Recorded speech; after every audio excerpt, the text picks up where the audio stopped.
pay attention to your kids, or any little kids for that matter, and animals. Because they are like free alerts. They're going to alert you to negative energy, um, witchcraft sometimes, in some cases, sometimes not. And I'm gonna give you a real life example, like from my experience towards the end. But children are so pure and innocent. The veil hasn't been fully lifted off of them yet, and I think that that veil starts to lift like around like age like 10, might even be before 10. But I'm just guessing at 10. Um, so yeah, they're more in tune with the spirit. So if your child comes up to you and tell you, "Hey, I don't like so and so. They make me feel uneasy," or pay attention to that. And I'm gonna put a video right here if I have time. More than likely, I'm gonna have time to go back and add that video. Just be seeing her. But from the movie To Sleep with Angry Little Boy, how he was working that broom. Yeah, if your child pick up a broom, pay attention to that. Pay attention to that, and pay attention to the people that how they react negatively towards, or who they sleep in.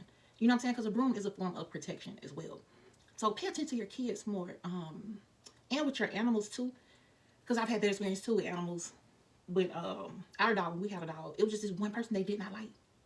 They did not like him, and it was a child, but they just never liked that. But and that just goes to show that it doesn't necessarily have to be like witchcraft or like deep dark stuff. It could just be something that child holds a negative trait or something to that magnitude. So it's not always going to be witchcraft with everything.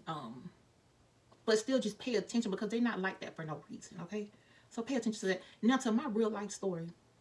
Y'all, I kid y'all not. My daughter, she was like 5 years old, I think. She came in the house one day on her scooter. She didn't say no, "Hey, how you doing?" Nothing to the person. She just stopped and looked at him and said, "You sneak." And I was like, yeah, I was like this, uh, like, girl, what made you say that? Why would you say that? So then that person looked at me like, "Oh, so y'all been sitting around talking about me?" No, no, we have not been sitting around talking about you.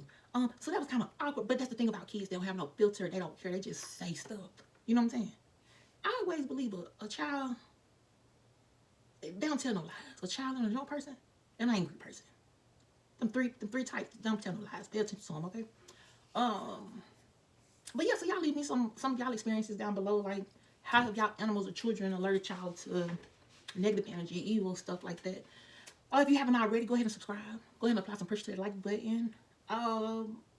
Oh yeah, if you haven't already, go check out the website. We have a variety of candles for all of your spiritual needs. And until next time, you stay blessed. Pay attention to them kids and your animals. And stay highly favored.